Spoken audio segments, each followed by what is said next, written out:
ক্ষমতার অপব্যবহার করে রাজধানীর পূর্বাঞ্চলে সরকারি প্লট বরাদ্দ নেওয়ার অভিযোগে শেখ হাসিনা, তার ভাগ্নে ববি ও ভাগ্নি টিউলিপ সহ 18 জনের বিরুদ্ধে করা মামলার রায় 2 ফেব্রুয়ারি। রোববার ঢাকার চতুর্থ বিশেষ জজ আদালত যুক্তিতর্ক শুনানি শেষে রায়ের এই দিন ঠিক করেন। এদিকে জুলাই আন্দোলনে মোহাম্মদপুরে 9 জনকে হত্যার ঘটনায় ফজলে নূর তাপস ও জাহাঙ্গীর কবির নানক সহ 28 জনের বিরুদ্ধে অভিযোগ আমলে নিয়ে পলাতকদের গ্রেফতারের জন্য পরোয়ানা জারি করেছেন আন্তর্জাতিক অপরাধ ট্রাইব্যুনাল।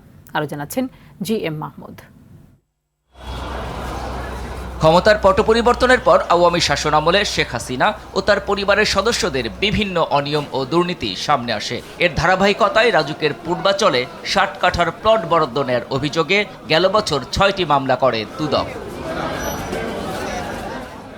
এর মধ্যে 10 কাঠা করে প্লট বরাদ্দ নেয়ার অভিযোগে শেখ হাসিনা, তার ভাগ্নে রাদওয়ান মুজিব সিদ্দিক ববি, ভাগ্নি টিউলিপ রিজওয়ানা সিদ্দিক সহ 18 জনের নামে করা মামলায় সমস্ত বিচারিক কাজ শেষ হয় রোববার।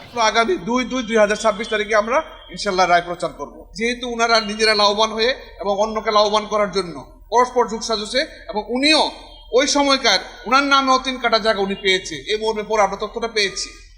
সুতরাং উনি এই মর্মে জড়িত আছেন, এই মর্মে আমরা সাক্ষ্য প্রমাণে প্রমাণিত করতে পারছি। নতুন রিন গভীর থেকে পরিষ্কার করে কাপড়কে রাখে নতুনের মতো উজ্জ্বল। নতুন রিন অ্যাডভান্সড পাউডার। এদিকে জুলাই আন্দোলনে মোহাম্মদপুরে শিক্ষার্থী ফাইয়াজ ও সৈকত সহ 9 জনকে হত্যার ঘটনায় শেখ ফজলে নূর তাপস, জাহাঙ্গীর কবির নানক সহ 28 জনের বিরুদ্ধে অভিযোগ আমলে নিয়েছে আন্তর্জাতিক অপরাধ ট্রাইব্যুনাল 1। সেই সঙ্গে পলাতক 24 জনকে গ্রেপ্তার করে 29 জানুয়ারির মধ্যে হাজির করতে আইন শৃঙ্খলা বাহিনীকে নির্দেশ দেওয়া হয়েছে। যে হত্যাকাণ্ড চালিত হয়েছিল সেটির অন্যতম হটস্পট ছিল মোহাম্মদপুর এলাকা।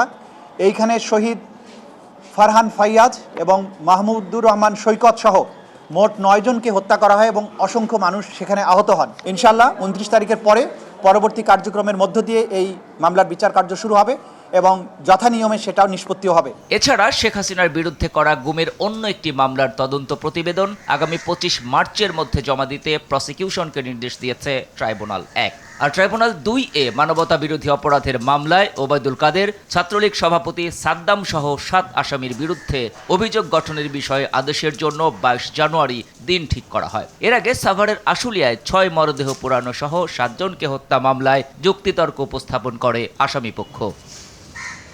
জি.এম. মাহমুদ, RTV, ঢাকা।